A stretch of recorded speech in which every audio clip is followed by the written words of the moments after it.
y de lo que Él ha hecho en nosotros. Amén. Y bueno, quería esta mañana aprovechar, ya que casi hemos culminado ya la epístola del apóstol Pablo a los Colosenses, de poder dar un breve repaso a todo lo que el Señor nos ha permitido ver en esta epístola. De verdad que tenía como no estaba como muy seguro si el Señor quería que pudiésemos como dar una pequeña síntesis de Colosenses, pero que cuando estuve escuchando al hermano Andrei, que leyó Colosenses, el hermano Diego, entonces bueno, de verdad que el Señor ha confirmado que quiere que sigamos ahondando más en la epístola de los Colosenses. Y realmente, hermano, durante estas últimas semanas hemos solamente dado una mirada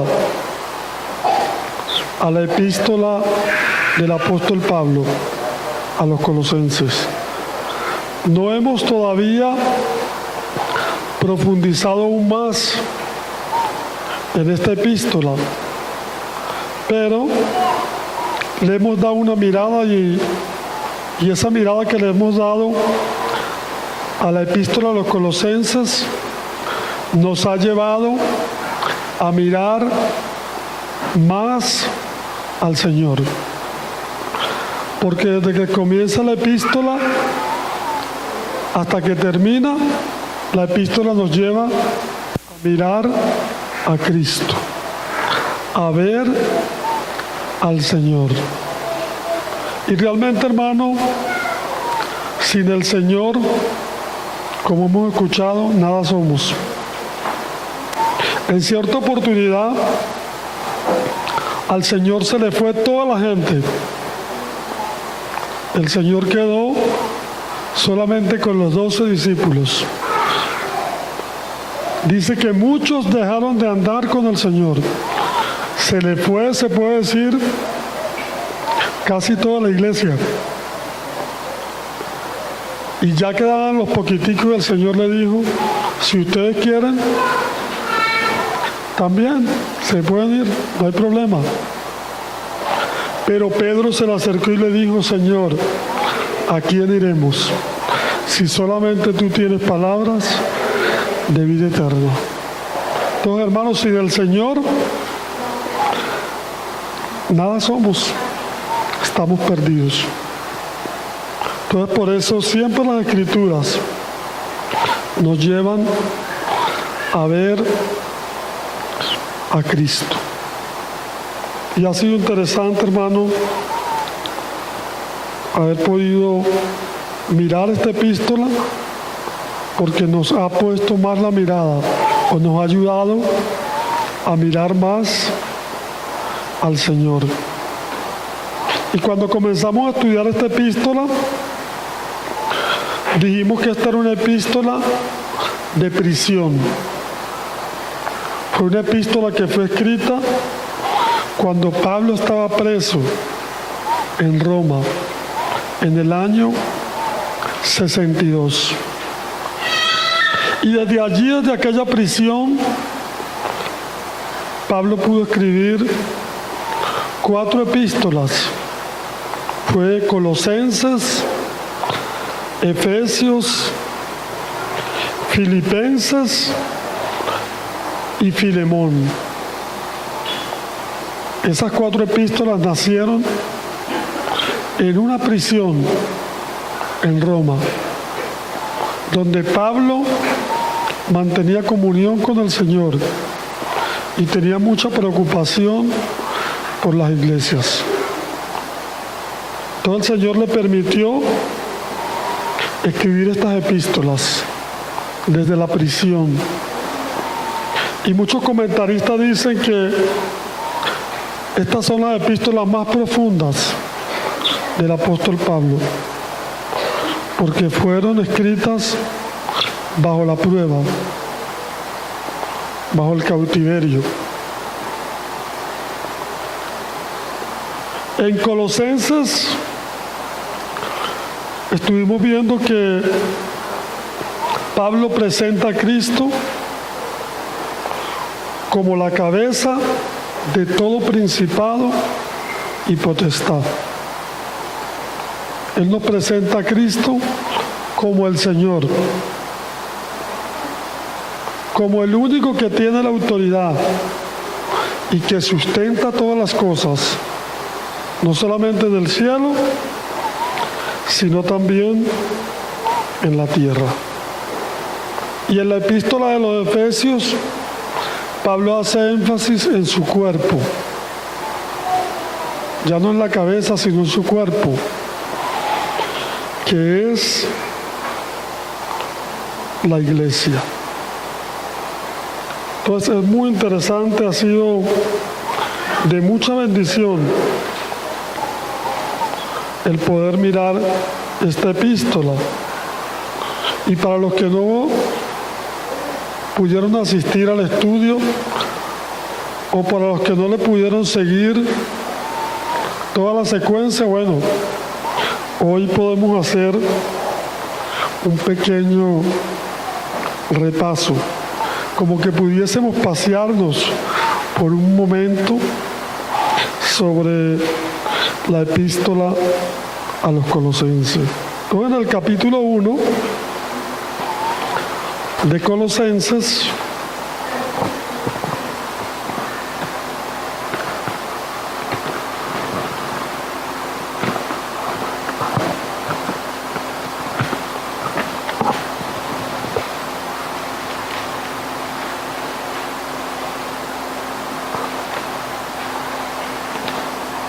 Pablo nos habla primero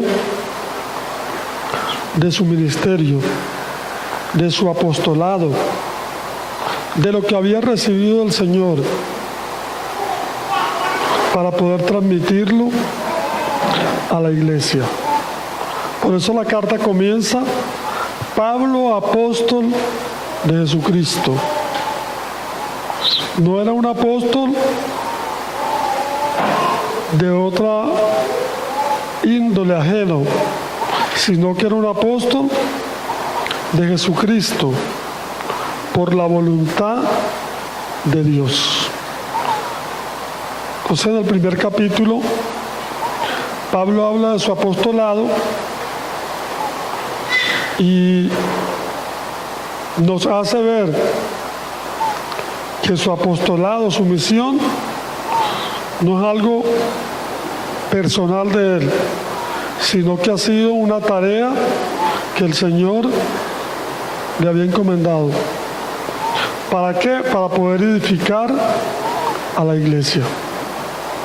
Y todos los ministerios y todos los dones que algún hombre pueda recibir siempre tienen que ser para la edificación del cuerpo de Cristo. Ningún don nos ha sido dado para que nosotros podamos jactarnos de ese don, ni siquiera para que podamos sacarle provecho a ese don, como lo quiso hacer Balaán, que era un profeta y le ofrecieron dinero para que maldijera al pueblo. Entonces eso no nos ha sido dado por el Señor en forma negativa, sino en forma positiva, para la edificación del cuerpo de Cristo. Y por eso cuando Pablo hablaba del apostolado, de la misión que había recibido del Señor, él lo hacía con toda humildad, hermano. Y él podía decir: Pablo, apóstol de Jesucristo, por la voluntad de Dios. Porque él sabía que por sus méritos personales, él no estaba calificado, hermano, para poder ser un apóstol. Él mismo lo dice: porque perseguí a la iglesia de Dios. Y ninguno de nosotros, hermanos, está calificado para nada. Porque dice la palabra que nuestra competencia proviene de Dios. Todo lo que podamos hacer en el Señor solamente es por su gracia. Por eso es interesante lo que Pablo muestra allí en la primera epístola de los Colosenses. Pero también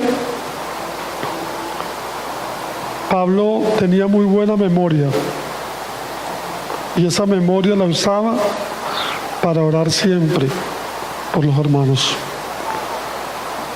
Dice, siempre me acuerdo de ustedes y hago memoria de vosotros en mis oraciones. Esto habla de la intensa preocupación de Pablo y la intensa oración que él mantenía por los colosenses. Y debemos copiar el ejemplo de Pablo. No debemos ser olvidadizos. Debemos, cuando oramos, traer memoria también. Traer a memoria a nuestros hermanos, a nuestros hijos, a nuestros vecinos, a todos aquellos que en alguna manera están haciendo la obra del Señor. A veces hay hermanos que dicen que no saben por qué orar, que no tienen por qué orar, pero hay tantas cosas, hermanos, por qué orar. Y entonces Pablo nos habla de la incesante oración que él mantenía por los colosenses. Y reconoce en los colosenses la fe y el amor genuino que estos hermanos tenían en Cristo. Esos hermanos le habían dado testimonio a Pablo de que eran verdaderamente convertidos a Cristo. No eran simplemente unos asistentes a una iglesia, sino que realmente los colosenses eran fieles hermanos en Cristo, santos y fieles. Tenían una verdadera característica de verdaderos cristianos en el Señor. Y Pablo reconoce que la conversión de ellos era producto del Evangelio que había llegado a Colosas. Y gracias al Evangelio, hermano, nosotros hemos podido creer en el Señor. Damos gracias al Señor porque un día escuchamos la palabra de verdad, el Evangelio de nuestra salvación. Y habiendo creído, fuimos sellados con el Espíritu Santo de la promesa. Entonces Pablo, en ese primer capítulo de Colosenses, no solamente habla del apostolado de él, de la oración, sino de la fe que ellos habían obtenido gracias al Evangelio. Y todos aquí sabemos que el Evangelio es un mensaje celestial. El Evangelio vino del cielo para proclamar las buenas noticias de que Dios tuvo misericordia de nosotros. Cuando el Señor nació, dice que los ángeles decían, gloria a Dios en las alturas. Y entonces dice, paz en la tierra y buena voluntad para con los hombres. Los católicos dicen a los hombres de buena voluntad. pero no hay ningún hombre de buena voluntad. El texto dice buena voluntad para con los hombres. La voluntad de Dios, que quiso en su misericordia salvarnos. Todo eso es lo que Pablo habla aquí en Colosenses, del Evangelio.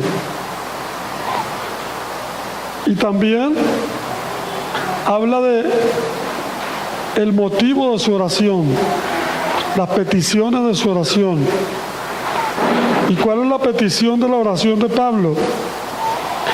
Que los creyentes sean llenos del conocimiento de Dios, de la sabiduría de Dios, que crezcan y que caminen como es digno del Evangelio. Y por eso Pablo oraba. Y por eso nosotros también debemos orar, para que los creyentes sean afirmados, para que los creyentes puedan dar fruto y puedan crecer en el conocimiento de Dios. Ese era, hermano, el objetivo principal del apóstol Pablo. Ver a los hermanos creciendo, caminando y dando fruto. Yo creo que Pablo se gozaba. Y cuando Pablo le escribe a los filipenses dice que ellos eran gozo y corona mía. ¿Por qué? Porque Pablo estaba viendo los resultados de la obra del Señor en ellos y de la respuesta a sus oraciones. Y el verso que leyó el hermano André hoy, Pablo da gracias al Padre. ¿Por qué?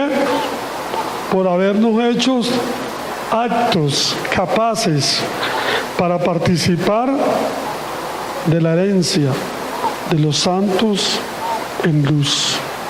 Y realmente tenemos que darle gracias al Señor por eso, hermano.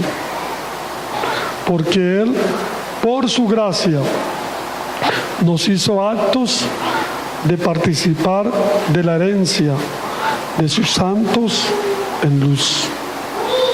Y nos ha trasladado de las tinieblas a su luz. ¿Y sabe para qué nos trasladó de las tinieblas a la luz, hermano? Dice Primera de Pedro 2:10, para que anunciemos sus virtudes, las virtudes de aquel que nos llamó de las tinieblas a su luz admirable. Entonces, es interesante ver en ese capítulo 1 de Colosenses cómo Pablo revela el deseo de su corazón de que los hermanos pudiesen avanzar en Cristo y da gracias al Señor por ello. Pero también encontramos allí en Colosenses doctrinas fundamentales acerca de la persona de Cristo. Cuando Él dice, Él es la imagen del Dios invisible, el primogénito de toda creación. Entonces Pablo desarrolla ahí, si se puede decir, un tema doctrinal, un tema de cristología, donde nos muestra quién es Cristo y qué ha hecho Cristo y qué posición tiene Cristo. Importante. Ahí Pablo desarrolla la doctrina fundamental acerca de la persona del Señor Jesucristo. Cuando Él dice, Él es la imagen del Dios invisible, nos está hablando de su divinidad, de que Cristo no es un ser creado, de que Cristo no es un profeta, un simple profeta, sino que Él es el eterno Hijo de Dios, el resplandor de su gloria y la imagen misma de su sustancia.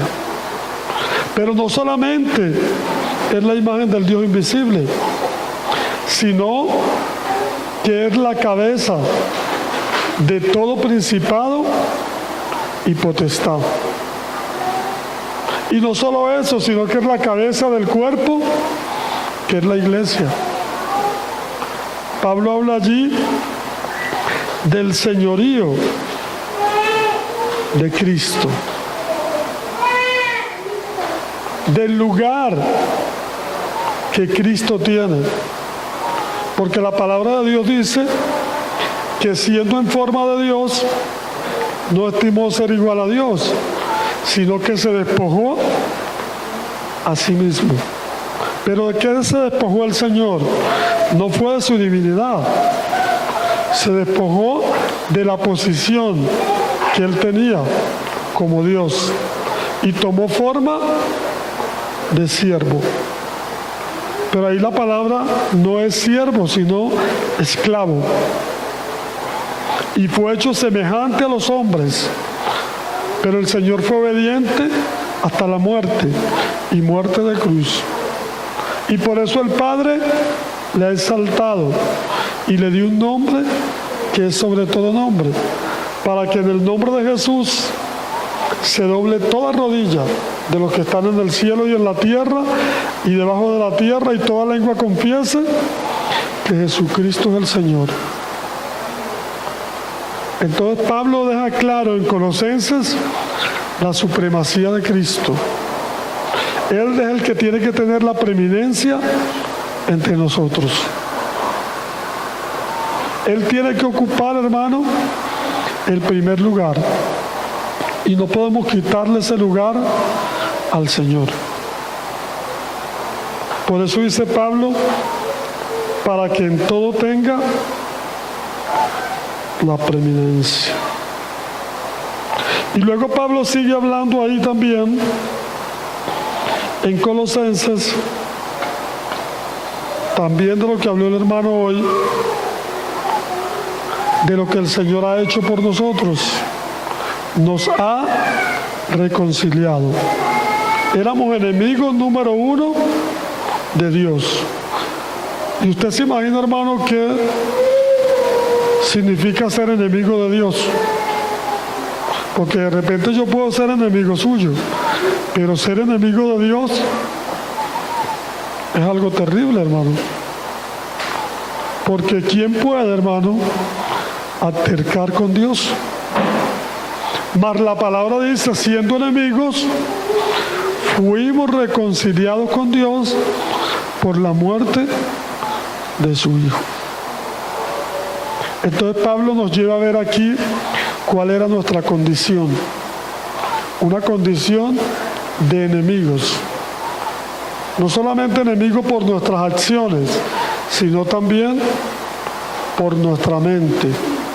Enemigos número uno de Dios. Condenados ya, sentenciados a muerte. Yo no sé cómo la gente en el mundo dice, yo soy de buena familia. Hermano, ningún pecador es de buena familia. Los únicos de buena familia somos los que hemos creído en Cristo, porque hemos sido llamados a la familia de Dios. Pero usted ve a la gente en el mundo y dice, yo soy de buena familia. Mentira del diablo. Ningún pecador es de buena familia. La buena familia es la del Señor. Los que hemos sido llamados, ahora sí somos de buena familia. Dice que somos real sacerdocio, nación santa, pueblo adquirido por Dios. Nosotros sí podemos decir, hermano, que somos del linaje azul. Amén. Porque somos del linaje celestial. Y entonces Pablo le recuerda a los colosenses, vosotros que en otro tiempo eras esto y lo otro, pero ahora hemos sido reconciliados por medio de la muerte de su Hijo. Y luego Pablo sigue avanzando en Colosenses y dice: por esto padezco ahora y sufro prisiones, cárceles, porque él estimaba a Cristo lo más precioso. Y Pablo va a dar su vida, hermano, por Cristo. Y él daba su vida por dar a conocer a Cristo. Y entonces Pablo sigue hablando a los colosenses de lo que Cristo hizo por ellos, pero también del regalo que Dios nos ha dado en Cristo, porque dice que era el misterio de Dios desde antes de los siglos, pero lo fue revelado a nosotros. Cristo es el misterio de Dios y ha sido revelado a nuestros corazones. Y gracias a que hemos conocido al Señor, nosotros hoy podemos decir que tenemos vida eterna. Y por eso Pablo dice a los colosenses y nos dice a nosotros: mirad que nadie os engañe por medio de filosofía o hueca sutileza, y no según Cristo, porque de él habita corporalmente toda la plenitud de la deidad. Y en él estamos completos, hermanos, porque él es la cabeza de todo principado y potestad. Entonces Pablo está llevando a los colosenses no solamente a conocer de Cristo, sino para que los colosenses y nosotros sepamos lo que Cristo ha hecho por nosotros. ¿Qué ha hecho Cristo por nosotros? Murió en la cruz, pagó nuestra deuda. Nosotros no podemos imaginarnos, hermanos, cuán grande era nuestra deuda.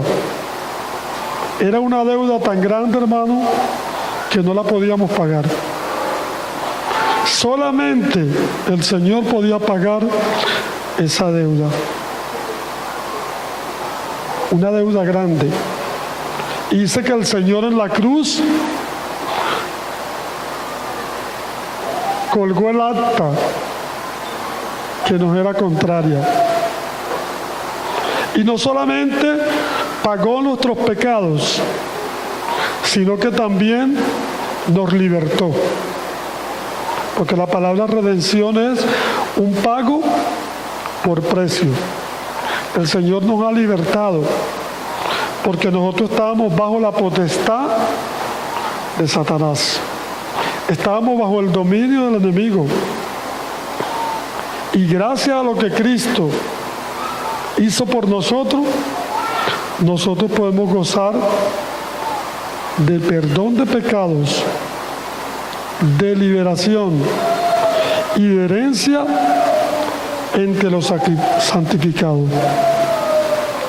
Entonces eso fue lo que Cristo hizo por nosotros. Pero también Pablo habla de lo que Cristo hizo en nosotros. Una cosa es lo que Cristo hizo por nosotros, que lo vemos en la obra de la cruz, y otra cosa es lo que Cristo hizo en nosotros. ¿Qué hizo Cristo en nosotros? Dice, nos resucitó, nos dio vida,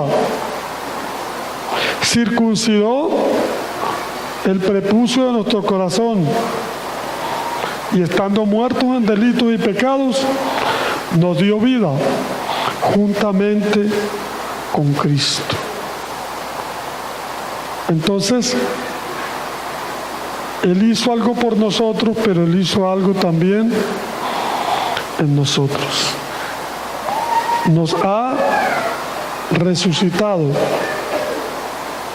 Y aparte de que nos ha resucitado, dice la palabra que también hemos muerto a los rudimentos del mundo. Entonces, qué importante, hermano, es ver estas cosas que el Señor nos ha mostrado en esta epístola. Ya no necesitamos, hermanos, los rudimentos del mundo o el cumplir de ciertas ceremonias religiosas para poder ser santos o aceptos en Él. Ya el Señor ha hecho una obra en nosotros. La Biblia dice, de modo que si alguno está en Cristo, nueva criatura es. Las cosas viejas pasaron y aquí todas son hechas nuevas. Solamente existen dos posiciones, una en Adán y una en Cristo. Los que están en Adán están en muerte. Los que están en Cristo están en vida. Entonces, cuando nosotros creemos en Cristo, nos coloca en Él. Salimos de Adán para estar en Cristo. Y ahora en Cristo tenemos una nueva vida. Y no necesitamos hacer obras de justicia para ser agradables a Dios.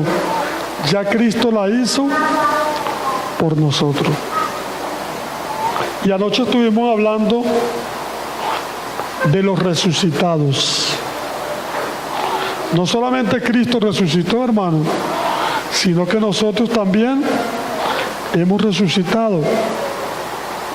Pero si hemos resucitado verdaderamente, el apóstol Pablo dice, buscad las cosas de arriba, donde está Cristo sentado a la diestra de Dios.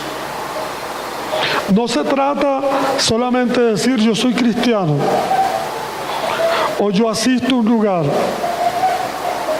Necesitamos tener una evidencia de que realmente hemos pasado de muerte a vida, de las tinieblas a la luz. Porque la palabra dice, no todo el que me dice, Señor, Señor. No es un asunto de decir, es un asunto de que tiene que verse en nosotros la manifestación de la vida de Cristo. Por eso dice el capítulo 3, si habéis resucitado con Cristo, buscad las cosas de arriba. Una de las evidencias, hermano, de que una persona se ha convertido a Cristo es porque empieza a buscar las cosas de arriba. ¿Y sabe cuáles son las cosas de arriba? Las cosas celestiales, las cosas espirituales. Cuando nos convertimos al Señor, despertamos una realidad espiritual. Y esa es una de las evidencias, hermano, de que una persona se ha convertido a Cristo, que busca las cosas de arriba, donde está Cristo sentado a la diestra de Dios. Cuando una persona se ha convertido, usted no necesita decirle, ore, haga esto, pórtese bien. No, eso viene solo. Eso es espontáneo, porque es la vida de Cristo en nosotros. Si usted tiene que decirle a una persona, haga esto, pórtese bien, no actúe así, entonces está en ley, todavía está nadando. Porque si está en Cristo, tiene una nueva vida. Anoche estábamos hablando de eso. Y a muchos hermanos les ha pasado que de repente están tranquilos haciendo algo y sienten un deseo de ir a orar. El Señor los llama a orar sin necesidad de que nadie les diga. ¿Por qué? Porque tiene una naturaleza celestial y busca las cosas de arriba. Otra de las evidencias que vemos aquí de una persona convertida al Señor es que pone la mira o tiene la mente en las cosas de arriba. Estamos abajo, pero estamos conectados con el cielo. Cuando no nos habíamos convertido al Señor, vivíamos aquí abajo en todas nuestras cosas cotidianas. Pero una vez que nos convertimos al Señor, no hemos podido desligarnos del cielo, hermano. No hemos podido. Porque dice, poner la mente las cosas de arriba y no en las de la tierra. Y dice la Biblia también, leímos también en Romanos, que los que son del Espíritu piensan en las cosas del Espíritu, pero los que son de la carne, en las cosas de la carne. Y otra evidencia de una persona convertida al Señor es que tiene la seguridad de que es de Cristo y de que su vida está escondida con Cristo en Dios. Y que sabe que si tiene que partir de este mundo, va a estar con Cristo, lo cual es mucho mejor. Entonces, es de suma importancia que una persona que diga que es cristiana, que es creyente, realmente tenga las evidencias de que ha resucitado con Cristo. Y si no tiene evidencia, entonces está todavía muerto en sus delitos y en sus pecados. Pero ¿qué más dice Colosenses?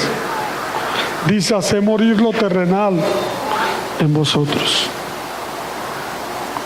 Entonces Pablo también va a hablar de que aunque nosotros tenemos una naturaleza celestial que hemos recibido de Cristo, también tenemos una naturaleza de Adán. Y por eso Pablo dice, hacer morir lo terrenal en vosotros. Porque en nosotros hay una lucha. Dice que el espíritu contra la carne contra el espíritu. Hasta que seamos librados, hermanos, de este cuerpo de muerte. Pero mientras tanto tenemos que estar conscientes que aunque tenemos una naturaleza celestial, tenemos también una naturaleza terrenal, de Adán. Y Pablo dice, hacer morir lo terrenal. Y cuando él habla de lo terrenal, él empieza a describir la fornicación, la inmundicia, bueno, pero no solamente eso, sino la ira, las palabras deshonestas, porque a veces nosotros clasificamos los pecados, pero todos están en un mismo plano para el Señor. Entonces él dice, hacer morir lo terrenal. Pero ¿cómo vamos a hacer morir lo terrenal? Cuando nosotros nos apropiamos de la vida de Cristo en nosotros. Dice, vestidos del nuevo hombre, creado según Dios en la justicia y santidad de la verdad. Esa es una de las maneras de hacer morir lo terrenal. Cuando tomamos todo lo que es de Cristo y nos apropiamos de lo que el Señor nos ha dado. Entonces no podemos por nuestras fuerzas. Necesitamos las fuerzas del Señor. Pero tenemos que estar conscientes que tenemos también una naturaleza pecaminosa. Una naturaleza que está esperando la redención del cuerpo. Cuando el Señor venga, el Señor va a redimir nuestro cuerpo y va a ser transformado. Pero mientras tanto nosotros tenemos que hacer morir lo terrenal. ¿Pero cómo? Por medio de la vida de Cristo en nosotros.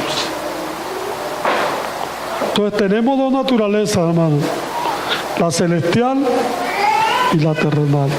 Es como la iglesia. La iglesia también tiene dos aspectos, el aspecto celestial y el aspecto terrenal. En el aspecto celestial, ¿qué dice la palabra? Que ya nosotros estamos sentados, ¿qué? En lugares celestiales Y dice que nosotros somos perfectos ya en Cristo. Pero en el aspecto terrenal, todavía no. Entonces tenemos esas dos variantes, el aspecto espiritual y el aspecto terrenal, que el Señor está trabajando en nosotros. Yo escuché una anécdota de un hermano que estaba en una localidad y quería irse a otra. Y entonces llamó al apóstol Pablo y le escribió un WhatsApp. Pablo, necesito buscar una buena iglesia. Y he decidido preguntarte a cuál voy. Y entonces Pablo le dijo, bueno, hay muchas iglesias locales. ¿A cuál quieres ir? Voy a ir a Corintios, pero te advierto que allá hay divisiones, hay esto y lo otro. No, entonces no voy para allá. Mejor me voy a Tesalónica. Te advierto que en Tesalónica hay unos que no quieren trabajar. Otros que se entrometen en lo ajeno. Ah, caramba, no, yo no voy a ir a Tesalónica mejor. Mejor, Pablo, yo prefiero irme a Éfeso. He escuchado que esa localidad es muy buena. Sí, los hermanos son muy buenos allí, pero hay un problema, han perdido el primer amor. A la final el hermano le va escribiendo a Pablo y va recorriendo localidades hasta que él dice, mejor Pablo me quedo en la localidad donde el Señor me puso para ser vencedor. Amén. Porque el Señor nos ha llamado a ser vencedores, pero vencedores en Cristo. Esto es importante como Pablo habla de la vieja vida y de la nueva vida. Y no podemos ignorar que hay una naturaleza celestial, pero hay una naturaleza terrenal. Y la única manera de poder vivir esa nueva vida es apropiándonos de lo que Cristo ha provisto para nosotros. Todos hemos recibido una nueva vida y debemos andar por ella, la vida de Cristo. Pero también hablamos de que la vida de Cristo no es individual solamente, sino que también es corporativa, porque hemos sido llamados al cuerpo de Cristo. Y esa vida espiritual la vamos a expresar en la comunión que tenemos unos a otros, como leyó el hermano Diego también, la palabra de Cristo abunde en vosotros, enseñándonos y exhortándonos unos a otros. ¿Para qué? Para que podamos crecer en el Señor. Hemos sido llamados a crecer en el Señor y crecemos individualmente, pero crecemos corporativamente, soportándonos con paciencia unos a otros. Y de la manera que Cristo nos perdonó, también debemos perdonarnos. Entonces, qué importante, hermano, es este libro de Colosenses. Cómo Pablo nos va llevando, pero nos va llevando a Cristo, a ver a Cristo y a vivir la vida de Cristo. Entonces, hermanos, yo les animo a seguir leyendo Colosenses, a seguir rumiando la palabra, porque no solamente están estos aspectos que hemos hablado aquí por encimita, sino que hay cosas mucho más profundas allí. Pero primero tenemos que ir a lo superficial para después ir a la profundidad. Amén. Entonces le damos gracias al Señor porque Cristo tiene la primacía en todo, en el universo, pero también en nuestras vidas. Amén. Entonces que el Señor nos ayude, hermanos, y que no apartemos nuestra mirada de Cristo. Sigamos viéndolo a Él, hermano. no nos veamos a nosotros mismos, veamos al Señor en nosotros. Amén. Te damos gracias, Padre, por tu Hijo. Te damos gracias, Señor, por tu palabra y por lo que hemos podido ver, Señor, en este libro de Colosenses, Señor. Ayúdanos a seguir adelante, Señor, a no apartar nuestra mirada de tu Hijo, a poner nuestra mira, Señor, en las cosas de arriba, donde está Cristo sentado a tu diestra. Señor, te pedimos que tú fortalezcas la iglesia en este lugar. Cada hermano, Señor, y cada hermana, seas tú, Señor, con ellos. Seas tú ayudándonos, Señor. Seas tú fortaleciéndonos. Seas tú mostrándonos, Señor, que tú eres suficiente para nosotros.